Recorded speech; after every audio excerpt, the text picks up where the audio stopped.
Remember this, my dear friends, that somewhere, someone is depending on you to do what God calls you to do. Gawin mo ang pinapagawa ng Diyos sa iyo na mabuti dahil merong taong umaasa sa iyo. Kahit na sawang-sawa ka na diyan sa kasalanan, bisyo ng asawa mo, maging mabuti ka pa ring ina para sa iyong mga anak dahil umaasa sila sa iyo. Kahit na pagod ka nang nagtatrabaho, magtrabaho ka pa rin, magtiyaga ka pa rin. Kasi yung mga kapatid mo, yung mga magulang mo, umaasa sila sa iyo. Kahit na nai-stress ka na sa pag-aaral, kahit na naiinip ka na, kahit na nagsasawa ka na, mag-aral ka pa rin dahil umaasa din ang pamilya mo sa pagtatapos mo. May umaasa po sa atin. May naghihintay doon sa mabuting ginagawa natin. Tandaan natin ito.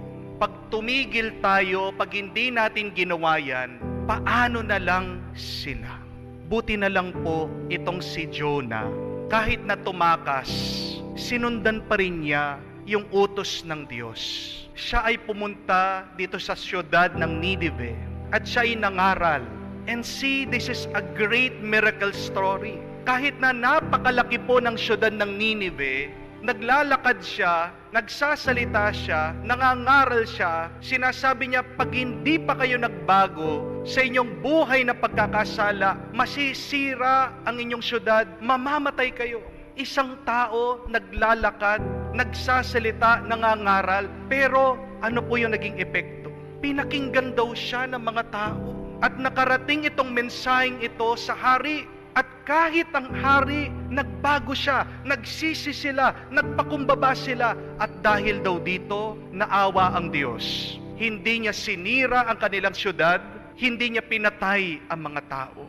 Kung hindi ginawa ni Jonah yung pinapagawa ng Diyos, ang dami sigurong namatay na tao. Kung hindi nangaral si Jonah, kawawa naman ang syudad ng Nineveh. But see, because he did what God called him to do, people were saved.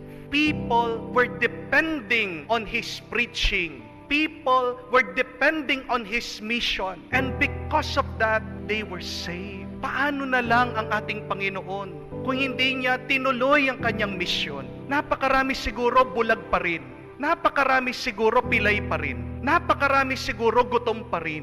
Napakarami hindi napatawad ang kanilang pagkakasala. Napakarami siguro patay pa rin. Kahit na madalas nilalait siya, kahit na madalas sinisiraan siya, kahit na madalas nagplaplano sila paano nila mapapatay ang ating Panginoon, Jesus did not stop His mission because there were people who were depending on Him. Ganyan din po ang alalahanin natin. Huwag tayong tumigil sa paggawa natin ng mabuti. Alam ko napakarami sa atin napapagod na. Alam ko napakarami sa atin nagsasawa na. Alam ko napakarami din sa atin tinatamad, nadidepress, nalulungkot. Pero kung titigil ka sa paggawa ng mabuti, kung hindi mo gagawin yung pinapagawa ng Diyos, paano na yung mga umaasa sa iyo? Tandaan mo yun, may umaasa sa iyo. Baka ikaw na lang nga yung inaasahan nila. Paano pa kung susuko ka, lumaban ka, magtrabaho ka pa rin, magmahal ka pa rin, at umasa ka sa Diyos? Alam niyo po, last week, nilapitan po ko 2 beses ng 2 tao. Pagkatapos ko po ng misa, yung isang lalaki, galing pa po ng Las Piñas, nagmotor lang po. Sabi niya sa akin, Father, salamat po sa mga humili niyo. Dati po manginginom ako, dati loko-loko ako. Pero alam niyo po, dahil sa mga humili niyo, napapanood ko sa Facebook, nagbago na po ako. Yung isa po, nilapitan ako pagkatapos kong magbinyag. Sabi niya, Father, pa-picture po ako. Pagkatapos sabi niya, salamat po dahil po sa inyo. Huminto na po ako sa online sabong. Wow, salamat sa Diyos. Yung isa po, minessage ako. Nung araw, dapat nagpapakamatay na. Ibabangga na daw po dapat niya yung kanyang kotse. Pero nagpapasalamat, sabi niya, Father, salamat po. Hindi ko po tinuloy yung pagpapakamatay ko. Nung araw, nag-aalala po ako sa pera. Napakabait po ng Panginoon. Binigyan po ako ng project worth milyon-milyon. Kung hindi po ako gumagawa ng video, kung hindi ako nagprepare ng mabuti sa aking mga humilya, kung tumigil ako sa aking pangangaral, ilang kaya yung mga sumuko na? Ilang kaya yung mga hanggang ngayon lulong sa bisyo, lulong sa sugat?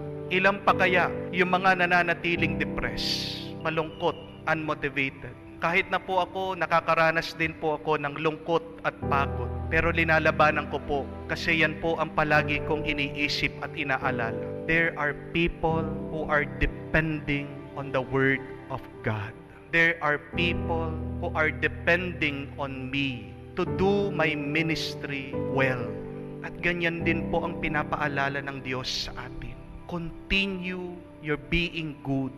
Continue your mission. Because somebody is depending on you. May umaasa sa kabutihan mo. Huwag kang susuko.